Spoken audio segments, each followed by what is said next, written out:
Assalamualaikum warahmatullahi wabarakatuh. Berjumpa kembali dengan saya tentunya di cerita horor.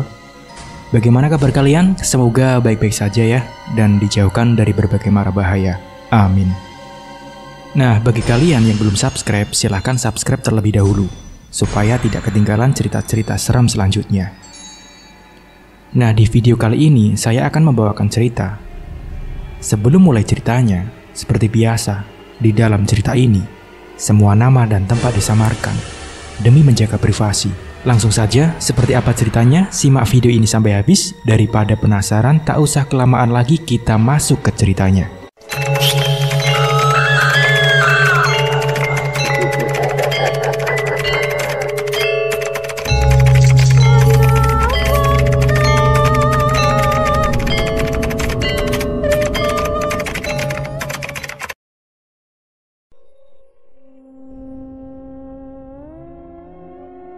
Mendung menggelayut manja di langit sore.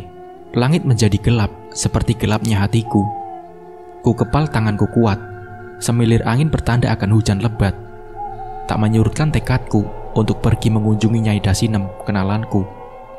Ku starter motor, bergegas untuk pergi memburu waktu. Ingin sesegera mungkin sampai di rumah Nyai Dasinem, dukun teluh terkenal di kota tempat tinggalku. Hujan turun dengan deras menemani perjalanan panjangku. Jarak dari rumah ke tempat Nyai Dasinem bersekitar 1 jam, tapi itu tak menyurutkan semangatku untuk bisa bertemu dengan Nyai. Ini semua karena sakit hati terhadap perlakuan kakak iparku, wanita setengah baya bertubuh kurus yang selalu saja mencari kesalahanku. Dari awal menikah, dia selalu sinis.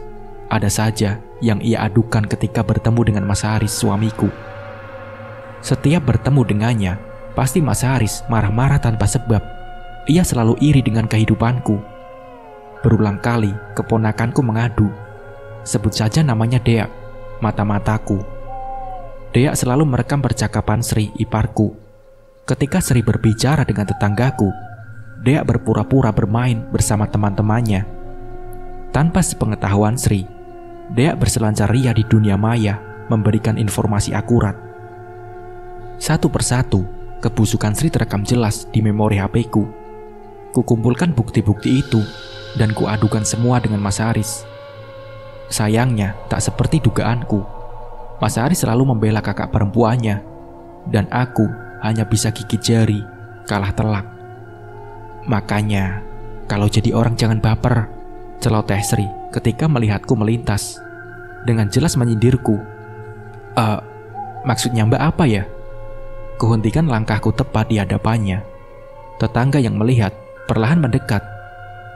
Gak ada maksud apa-apa.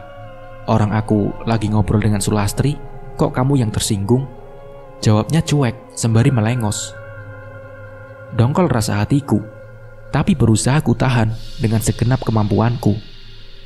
Aku pun berlalu, muak sudah dengan sifat Sri yang terlalu banyak menyimpan kebohongan.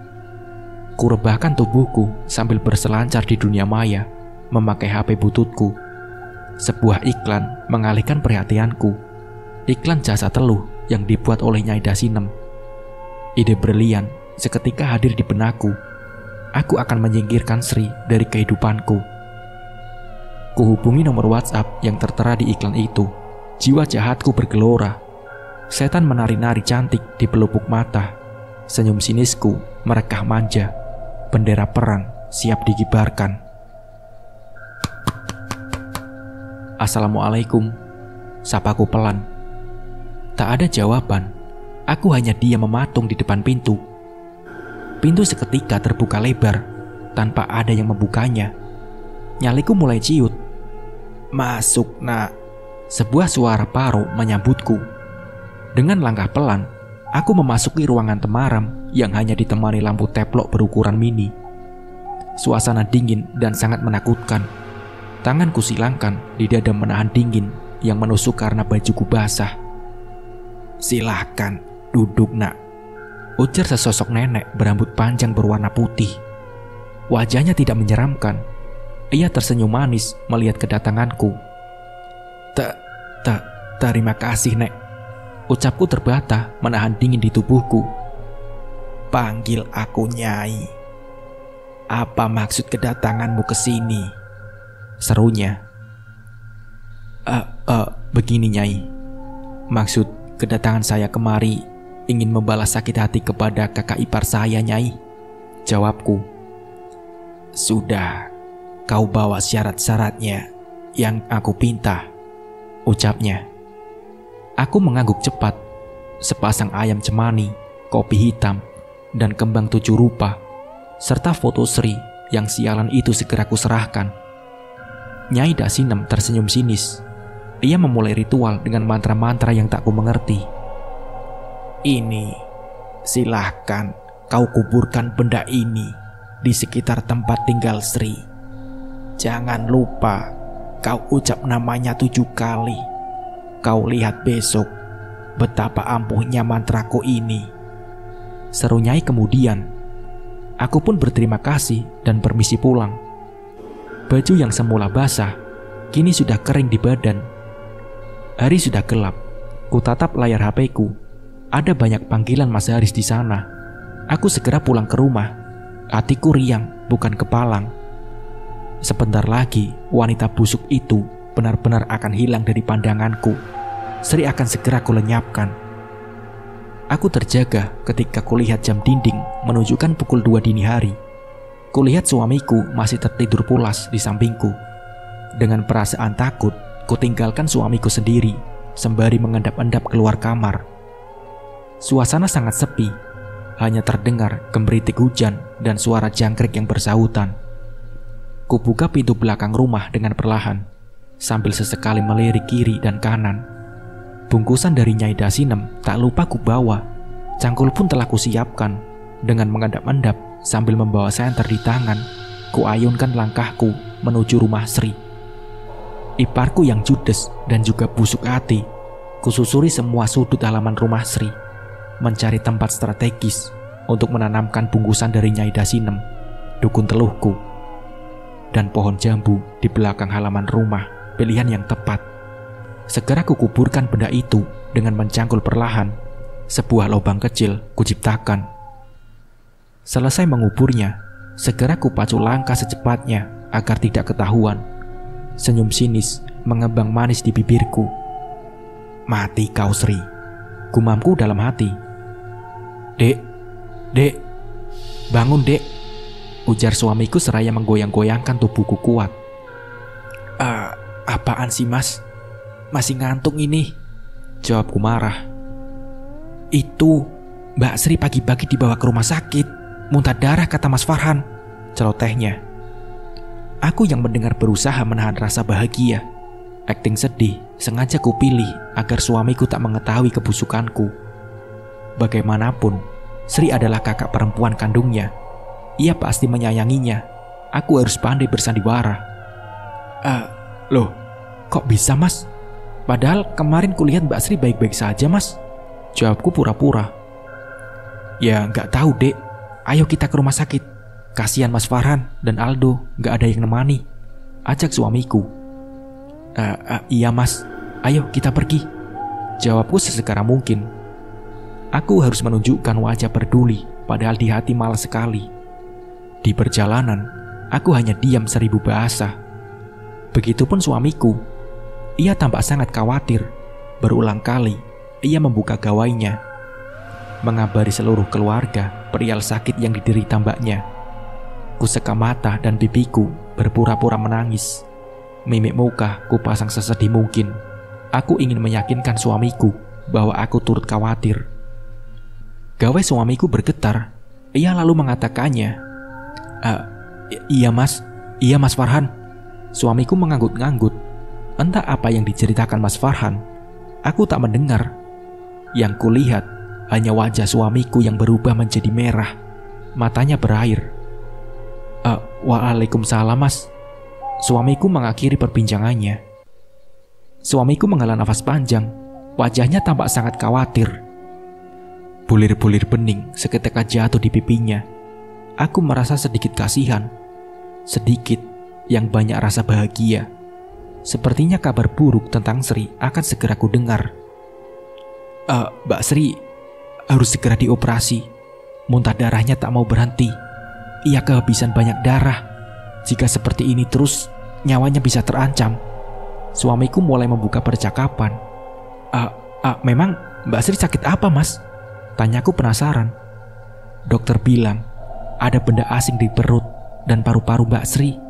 Tapi Mas juga nggak tahu itu apa, jelasnya. Ya ampun, kasihan Mbak Sri, Mas, ujarku sok peduli. Suamiku mengangguk pelan, tatapannya sayu tak bertenaga. Kabar itu begitu mengejutkan baginya. Rasain kau, Sri. Itulah akibatnya jika bermain api dengan diriku, gumamku dalam hati. Apaan, Dek? Kok senyum-senyum? Lagi kalut begini kamu malah senyum-senyum sendiri. Kamu senang mbakku masuk ke rumah sakit? Cecar suamiku. Apaan sih, Mas? Seuzon aja kamu. Ya nggak mungkin lah aku senang.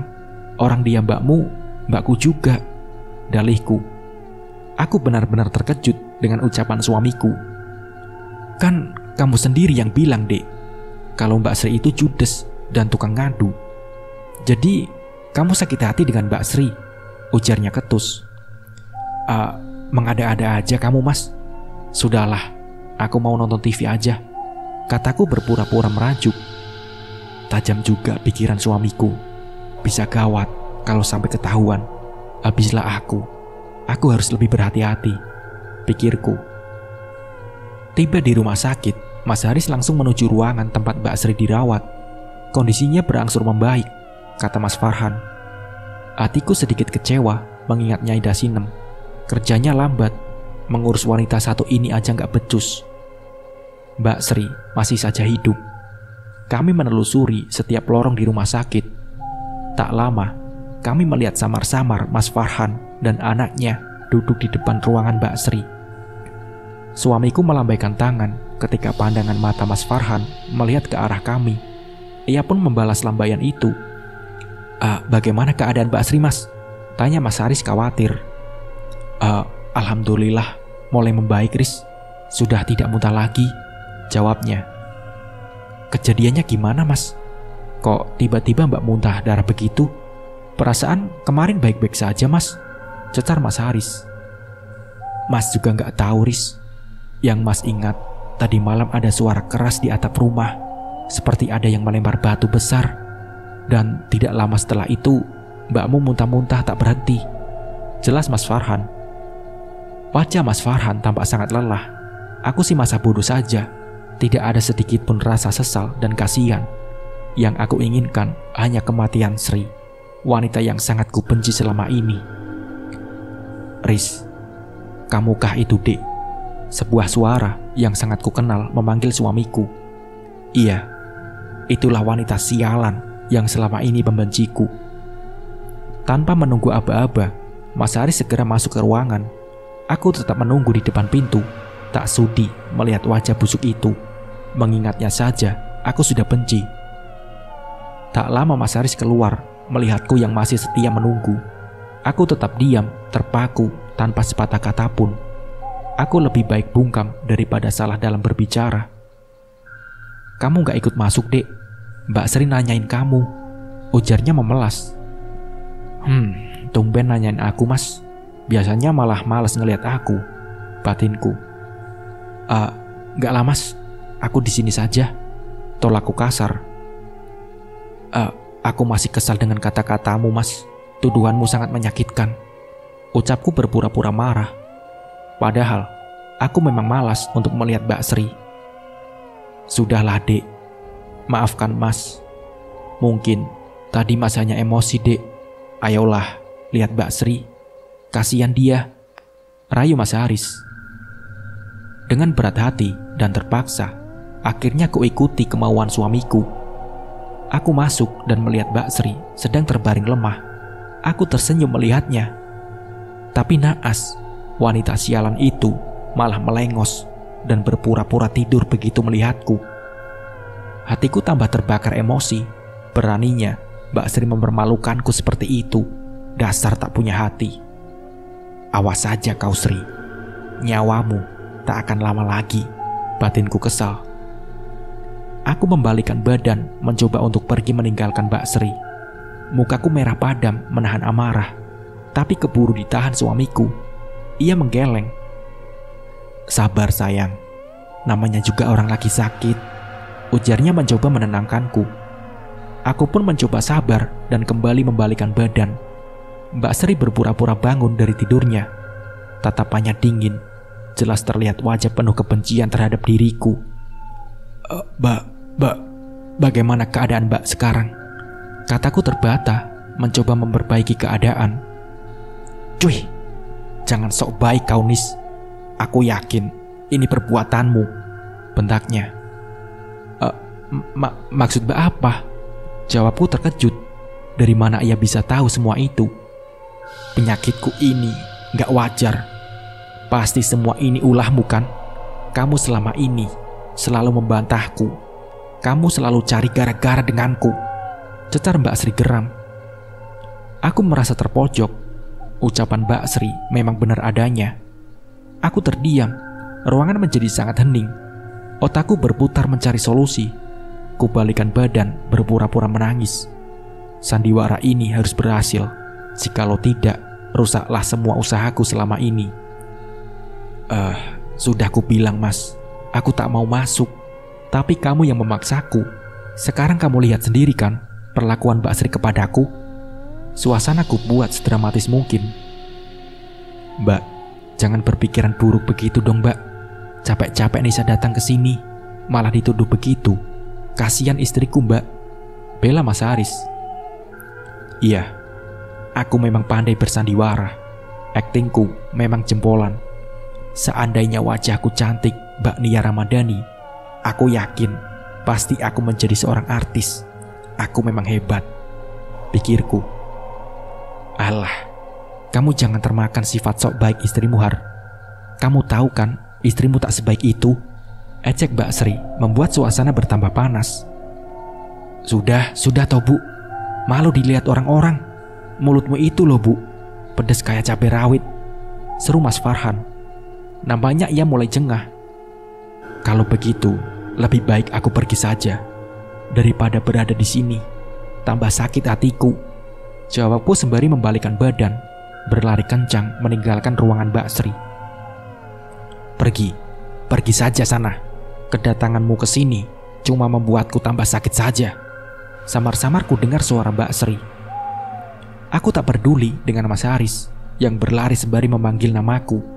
Hatiku sakit, aku semakin benci, ingin segera menghubungi Nyai Dasinem. Urusan ini harus segera selesai. Aku tak mau menunggu lama. Wanita itu bisa membuatku gila.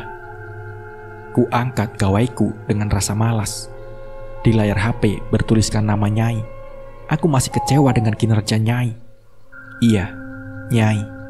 Omelku panjang lebar. Singkat cerita, akhirnya Nyai memberi mantra baru. Nyai yakin mantra itu mampu menghabisi ipar laknatku. Aku pun tersenyum tipis. Mantra yang diberi oleh Nyai ku hafal baik-baik. Aku tak ingin gagal. Sakit hatiku ini harus segera terbalaskan. Sri harus mati. Harus. Syarat yang Nyai berikan memang tidak mudah.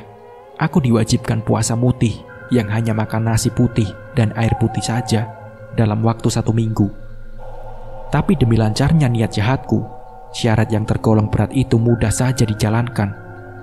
Selama 1 minggu ini, aku sengaja berdiam diri di rumah.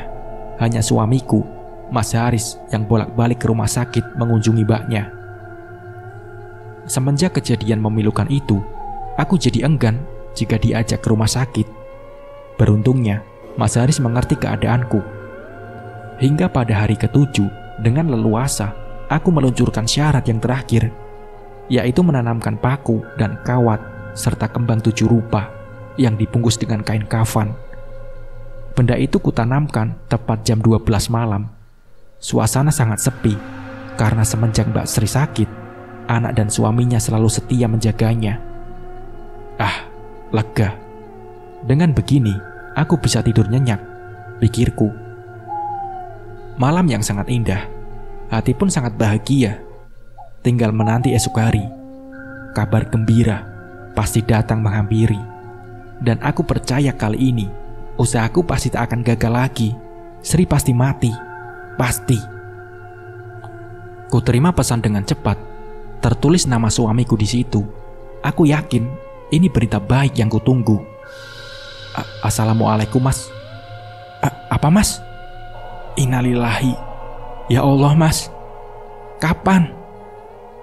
Iya, Mas. Waalaikumsalam. Teriakku kencang, tanda bahagia.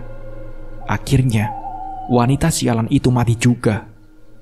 Kabar yang kudapatkan dari Mas Haris, kalau tadi subuh Mbak Sri mengembuskan nafas terakhirnya.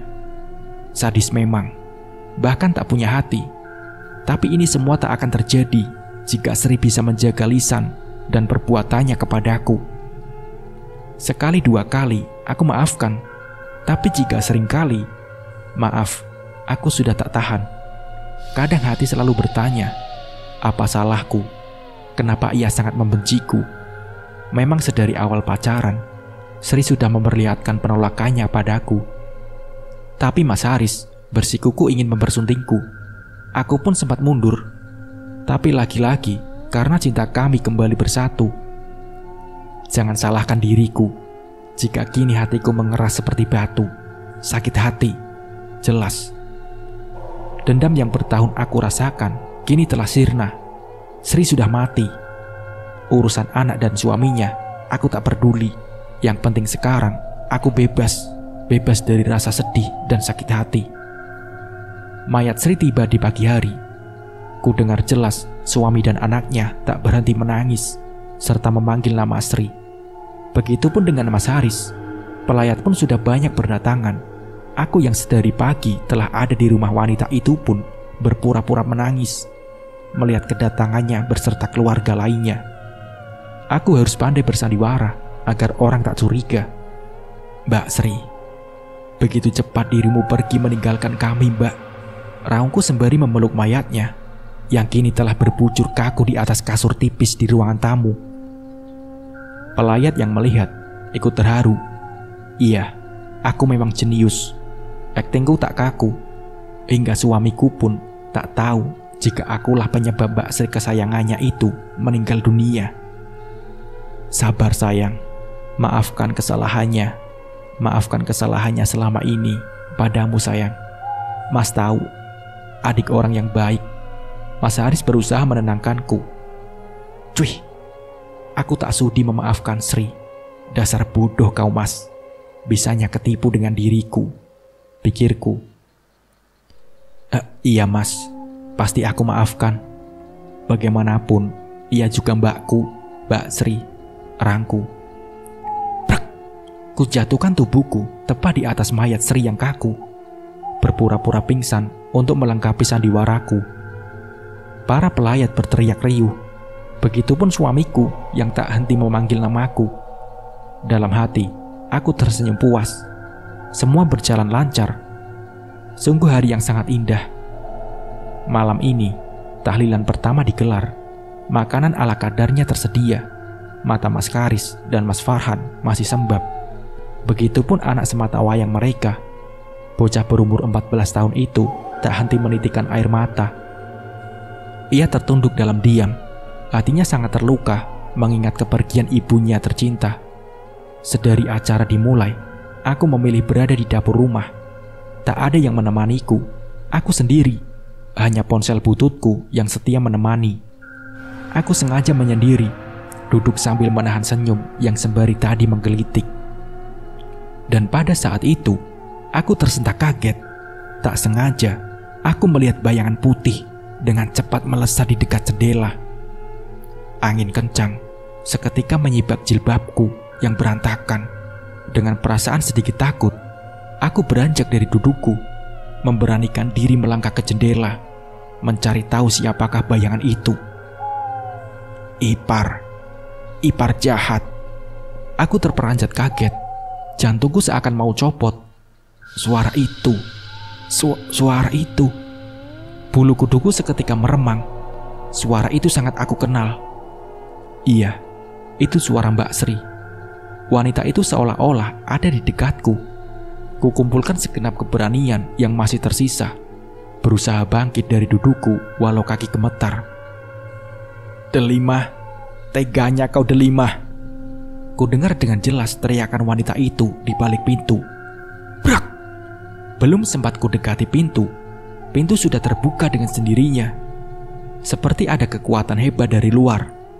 Nampak dengan jelas, wajah sangat mengerikan tegak di hadapanku. Sesosok wanita dengan wajahnya yang putih pucat. Sekeliling matanya menghitam. Ia melotot tajam kepadaku. Senyumnya yang lebar menyeringai menakutkan. Rambutnya yang berantakan, panjang mengurai. Gaun putihnya tertiup angin kencang. Aku jatuh terduduk di lantai. Pandanganku seketika buram. Lututku lemas, tak bertenaga. Tidak, jangan ganggu aku, teriakku. Sebelum akhirnya semua gelap dan aku pun tak ingat apa-apa. Dek, bangun dek. Kamu kenapa tidur di sini? Suara Mas Haris seketika membuatku terbangun dari tidur panjangku. Aku bingung, sembari celengak-celinguk memandang sekitar. Aku heran kenapa bisa tidur di tempat seperti ini. Di dapur rumah Sri, kepalaku terasa sangat berat, sakit dan berdenyut. Kuraba bagian belakang, terasa seperti ada benjolan sebesar jempol kaki. Kemungkinan kepalaku terbentur. Sakit, rangku. Apanya dek yang sakit? Mas Haris khawatir, sembari ikut meraba di belakang kepalaku. Kenapa bisa benjol dek? Tanyanya heran. Nggak tahu mas. Tadi aku tak kulanjutkan ucapanku, mengingat kejadian tadi bisa membuat rahasiaku terbongkar. Apa dek? Apa? Kata suamiku. Bukan apa-apa mas, elaku. Mas, ayo kita pulang mas. Aku sangat lelah, pintaku sembari menyodorkan tanganku. Aku tak ingin Mas Haris menggali lebih dalam, dan itu bisa mengakibatkan terkuaknya rahasia besar dalam hidupku. Bisa-bisa aku dicerainya jika ia tahu akulah dalang kematian kakak tercintanya. Mas Haris memapahku pulang ke rumah. Para warga sudah bubar. Rumah Mbak Sri tampak lenggang.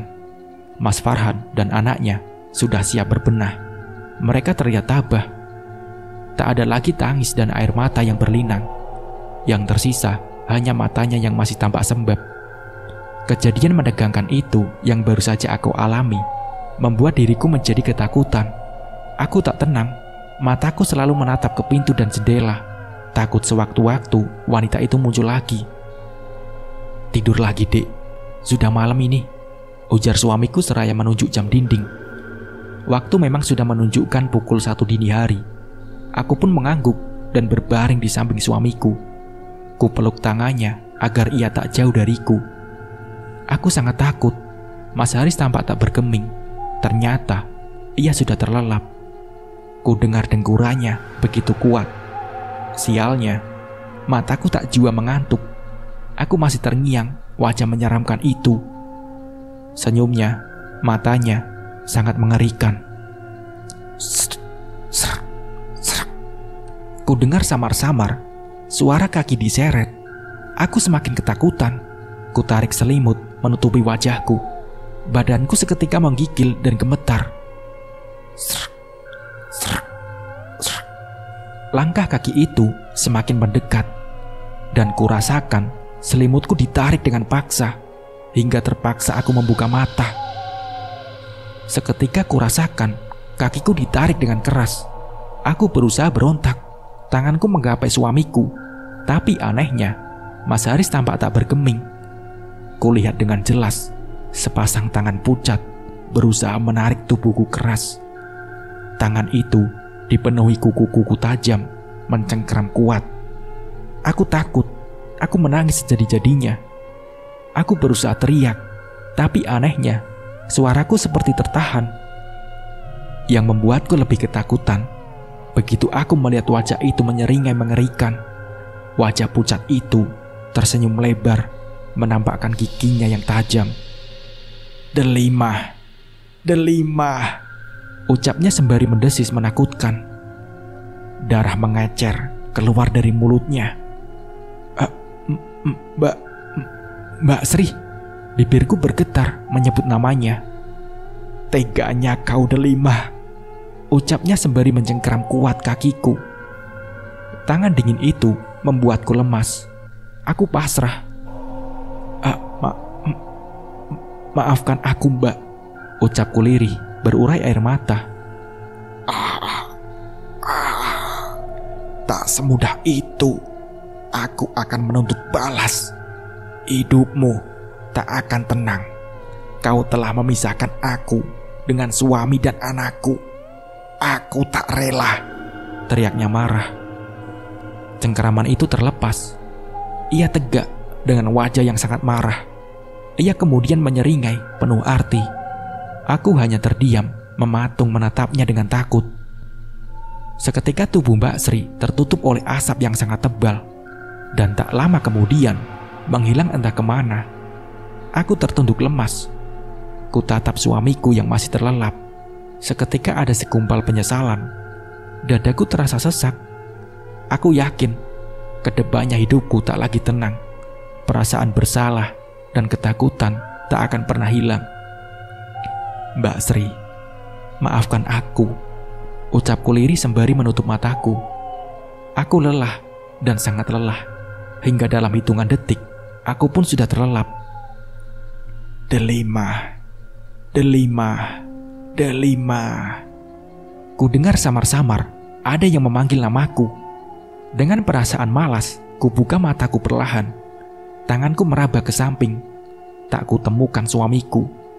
Lantas siapa yang memanggil namaku?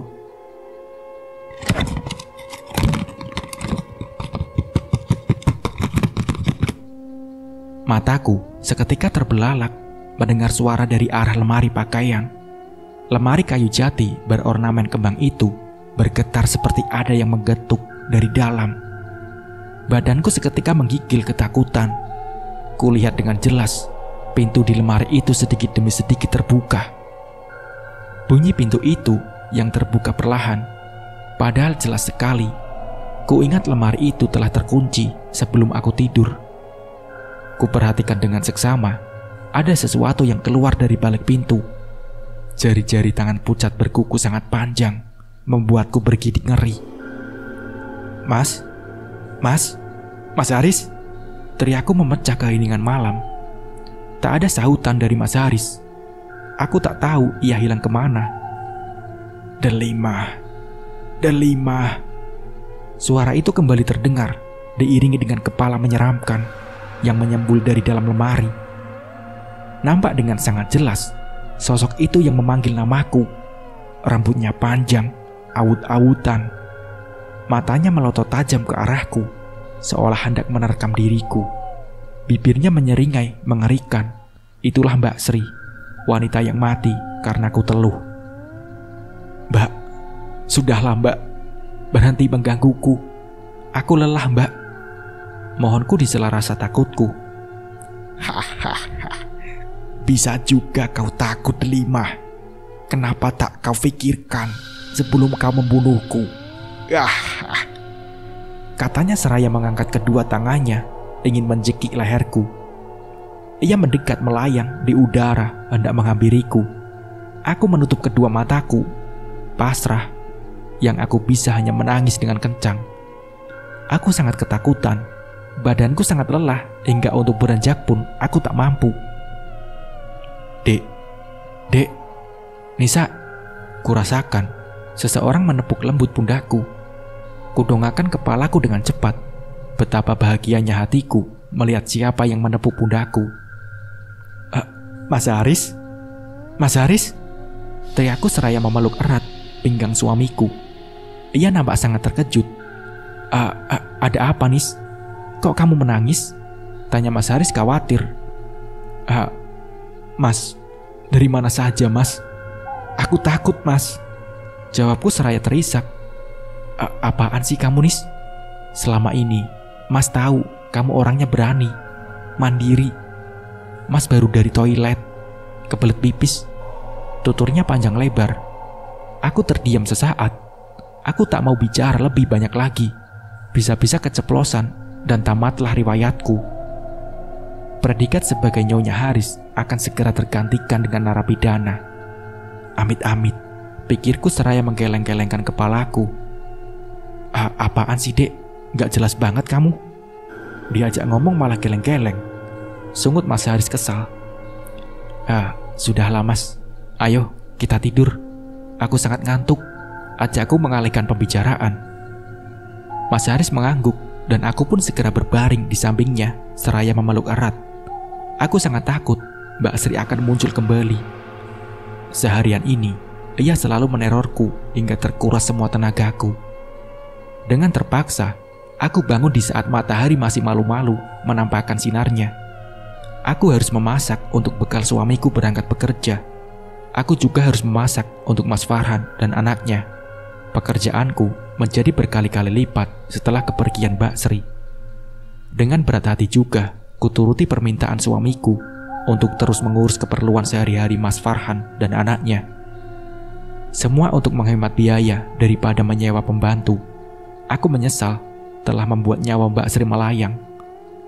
Semenjak kematiannya, aku selalu dibayang-bayangi perasaan bersalah. Aku terduduk lesu. Pikiranku menerawang. Aku mengingat jelas hari-hariku saat Mbak Sri masih hidup. Walaupun ia sangat jutek kepadaku, tapi ia sangat mengasihi suamiku. Ia selalu mengantarkanku lauk ataupun sayur untuk dicicipi suamiku. Anaknya selalu setia mengantarkan ke rumahku. Ia pun rajin mengangkat pakaianku ketika hujan turun di saat aku tertidur, walaupun setelahnya ia memarahiku. Seperti tidak ikhlas membantuku, dan banyak hal baik lainnya yang tidak bisa kutampakkan bahwa sebetulnya Mbak Sri memang orang baik. Hanya mungkin semua itu tertutup dengan rasa benci di hatiku. Iya, harus aku akui, aku iri dengan Mbak Sri. Suaminya lebih mapan dan lebih ganteng dari suamiku. Caranya memanjakan Mbak Sri membuatku sakit hati. Mbak Sri selalu berkecukupan. Apapun ia punya. Wajahnya pun terawat di usia yang sudah tidak muda, 40 tahun. Seharusnya banyak guratan dan keriput di mukanya, tapi tidak bagi dirinya. Ia masih sangat cantik, beda dengan diriku yang ketika pergi kondangan pun hanya memakai bedak bayi saja, ditambah polesan lipstik. Belum lagi ketika pergi kondangan, emasnya penuh di sela-sela jari di tangannya. Beda dengan diriku yang hanya memakai perak. Itu pun perak imitasi yang harganya puluhan ribu saja. Rasa iri dan dengki yang menjalar di hatiku membuatku buta akan sosok Mbak Sri yang selalu menolong dikala suamiku butuh.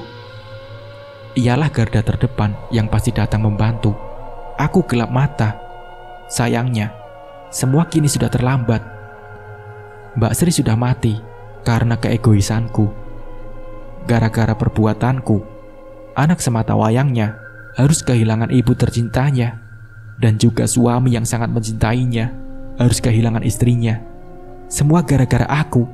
Iya, aku. Setiap hari, aku selalu teringat Mbak Sri. Di mana-mana yang aku lihat Mbak Sri, aku mulai tak waras, tertawa sendiri dan menangis sendiri. Yang kusebut selalu nama Mbak Sri. Dek, kamu kenapa sih dek? Selalu menyebut nama Mbak Sri. Jawab dek, kondisimu semakin memprihatinkan, tanya Mas Haris. Aku tak mengerti apa yang dimaksud Mas Haris. Aku mulai tak dapat mencerna kata demi kata. Yang aku tahu di mana-mana ada Mbak Sri dengan wajah yang menyeringai. Itu ada Mbak Sri. Tunjukku seraya terkekeh. Apaan sih dek? Mbak Sri sudah meninggal. Istighfar dek, mas mohon, pinta lelaki itu dengan sedikit memelas.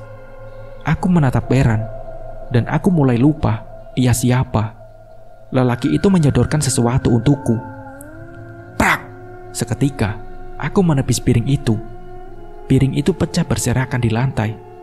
Bagaimana mungkin aku memakan piring yang berisi dengan ratusan belatung bercampur cacing yang sedang menggeliat cantik? Apa itu? Apa? Gila. Aku tak sudi makan belatung. Jijik tau. Apa sih dek? Itu nasi dengan lauk ayam goreng dan sayur kangkung kesukaanmu, jawab lelaki itu. Aku seketika marah. Semua benda yang dekat denganku habis kubanting. Lelaki itu nampak histeris. dan pergi meninggalkanku sendiri.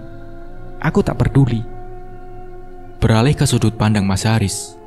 Sudah beberapa hari ini, Nisa, istriku tak mau makan.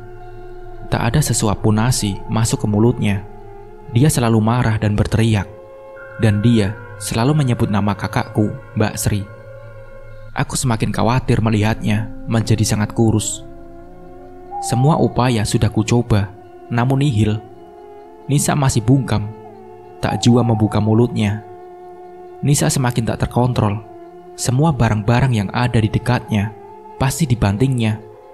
Dia seperti orang gila. Lama-kelamaan, aku semakin tak kuat. Ia seperti orang yang tidak waras. Aku tak tahu apa penyebab istriku berubah seperti itu. Apa ada kaitannya dengan kematian kakakku? Aku pun tak tahu. Tapi Nisa selalu menyebut nama Mbak Sri. Aku mulai curiga. Bawa ke rumah sakit jiwa saja, Dek, tutur Mas Farhan menanggapi ceritaku tentang Nisa. Apa Mas gak aneh melihat kelakuan Nisa, Mas? Dia selalu menyebut nama Mbak Sri, Mas, ujarku penasaran. Iya, aku juga merasa aneh. Kenapa Nisa selalu menyebut nama almarhum istriku? Jawab Mas Farhan sambil matanya menerawang ke atas. Apakah ini ada kaitannya dengan kematian Sri ya? Memang aku merasa istriku meninggal dengan cara tak wajar. Lanjutnya. Jadi Mas menuduh Nisa yang membunuh Mbak Sri. Kan Mas tahu Mbak Sri meninggal karena sakit. Kenapa Nisa yang disalahkan? Aku mulai tersulut emosi. Tak terima dengan kata-kata Mas Farhan barusan. Bukan begitu, Dek, maksud Mas, jawab Mas Farhan. Dan tiba-tiba percakapan kami terhenti ketika mendengar suara teriakan Nisa yang menggema. Kami segera beranjak dan berlari kencang menuju suara Nisa berasal. Nisa, astagfirullahaladzim, seruku ketika melihat Nisa sudah tak berdaya dan tergeletak di lantai. Tangan kirinya tersayat dan mengeluarkan banyak darah, dan tangan kanannya memegang pisau dapur. Ayo, Dek, segera kita bawa ke rumah sakit. Biar Mas yang menyetir. Kamu tunggu di sini. Mas segera ambil mobil, seru Mas Farhan. Ia segera berlari keluar menuju mobilnya yang terparkir di halaman rumah. Kupeluk dan segera kugendong istriku menuju mobil Mas Farhan yang sudah berada di hadapanku. Dengan rasa khawatir, ku bawa ia menuju rumah sakit terdekat. Aku takut Nisa kenapa-napa. Bapak suami dari Ibu Delima Khairunisa? Tanya Bu Dokter ketika memanggilku memasuki ruangannya. Sepertinya ada hal serius yang ingin dikatakannya. Iya, Bu, saya suaminya, jawabku sembari mengangguk. Begini, Pak, maaf. Sepertinya Bu Anissa mengalami gangguan jiwa. Ia depresi, Pak, kata-kata Bu Dokter bagaikan petir di siang bolong. Bagaimana ceritanya Nisa depresi sedangkan ia bahagia bersamaku? Bu Anissa tidak bisa dibawa pulang. Itu sangat berbahaya, Pak. Ia bisa menyakiti diri sendiri, tutur Bu Dokter menjelaskan. Tapi Dok, apa penyebab istri saya depresi, Dok? Tanyaku heran. Saya tidak bisa menjelaskan secara gamblang, Pak. Bisa jadi Bu Delima punya masalah atau rahasia yang ia pendam selama ini, jelas Bu Dokter. Apa Bu Delima pernah bercerita dengan Bapak tentang masalahnya selama ini? Apa yang dia takuti atau ada benci dengan seseorang? Begitu, Pak, lanjutnya. Tidak ada, Bu, jawabku seraya menggeleng. Apa tidak ada jalan lain, Bu? Ujarku lagi. Maaf, Pak, Bu Delima sudah dalam fase depresi berat. Jika ia tidak dirawat, yang kami takutkan adalah nyawanya. Ia bisa saja melukai kembali dirinya sendiri. Tahu bisa saja malah Bapak yang akan jadi korbannya, jawab Bu Dokter dengan tegas. Aku menghela nafas dalam-dalam. Dadaku terasa sesak. Aku seperti tercekat mendengar penuturan Bu Dokter. Baiklah, Bu, jika itu yang terbaik untuk istri saya, jawabku pasrah. Aku melangkah gontai menuju ruangan tempat istriku dirawat. Ruangan yang berada di ujung rumah sakit. ruangan isolasi yang hanya dihuni satu orang. Anissa ditempatkan di sana karena ia sangat agresif, suka melawan dan melukai petugas kesehatan, suka berteriak dan menangis ketakutan tanpa sebab. Kulihat istri tercintaku dari luar ruangan, bagaimana ia dengan ganasnya melawan petugas yang ingin menyuapinya makan. Ia bersikukuh tak mau makan. Badannya yang dulu semok kini tinggal tulang, kurus dan tak terawat. Aku menatap dengan nanar. Hatiku berkecamuk. Apa yang sebenarnya terjadi dengan istriku? Mengapa semua ini bisa menimpaku? Ini terlalu membingungkan, tanpa angin dan tanpa tujuan.